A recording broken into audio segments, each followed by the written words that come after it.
High বন্ধুরা, আমি মমতা মান্না আবার চলে আসলাম তোমাদের সামনে নতুন আর একটা রেসিপি নিয়ে।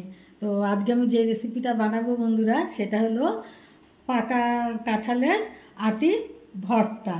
কিভাবে বানাই তোমরা আমার সঙ্গে থাকো আর দেখতে থাকো।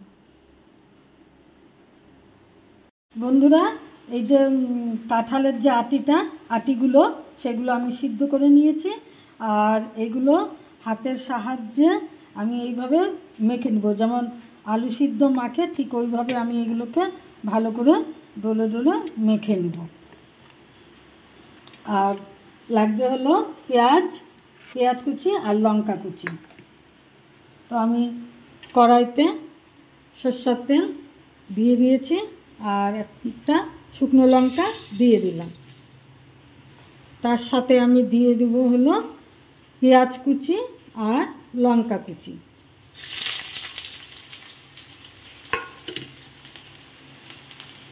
বন্ধুরা, কাঁঠালের যে সিদ্ধ করা আটিগুলো ঠিক এইভাবে মেখে নিতে হবে।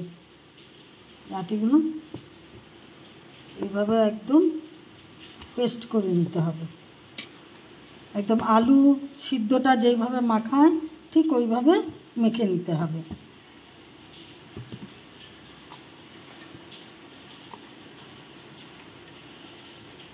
সুন্দর করে মাখা হয়ে গেছে। আর এইদিকে কড়াইতে পেঁয়াজ লঙ্কা কাঁচা লঙ্কা শুকনো লঙ্কা যে দিয়েছি সেটাও ভাজা হয়ে গেছে। তো এখন আমি এগুলো দিয়ে দেবো।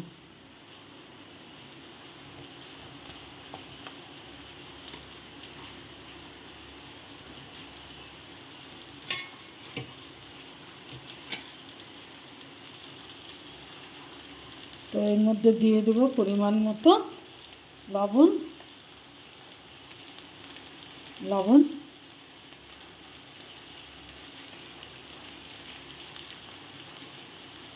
দিয়ে এটাকে এখন আমি ভালো করে নেড়ে নেব, ভেজে নেব।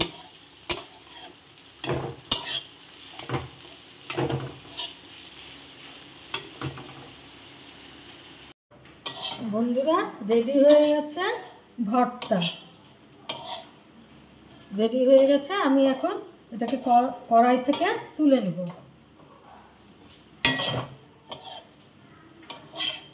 এই দেখুন কি সুন্দর হয়ে গেছে, রেডি হয়ে গেছে পাকা কাঁঠালের আটি ভর্তা। রেডি হয়ে গেছে, দেখুন বন্ধুরা কত সুন্দর লাগছে। তো গ্যাসটা আমি অফ করে দিই। দেখুন রেডি হয়ে গেছে পাকা কাঁঠালের আটি ভর্তা। দেখুন বন্ধুরা কত সুন্দর লাগছে দেখতে, খেতেও খুব টেস্টি।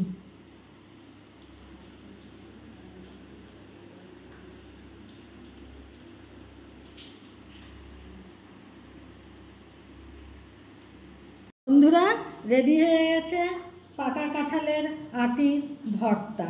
দেখুন কত সুন্দর লাগছে খেতে। এইভাবে বন্ধুরা আপনারা বাড়িতে বানিয়ে খাবেন, দেখবেন খুব টেস্টি হয়, খুব ভালো লাগে। তো বন্ধুরা, আমার এই রেসিপিটা যদি আপনাদের ভালো লেগে থাকে তাহলে প্লিজ লাইক শেয়ার কমেন্ট আর সাবস্ক্রাইব করে আমার চ্যানেলটা পাশে থাকবেন। টাটা।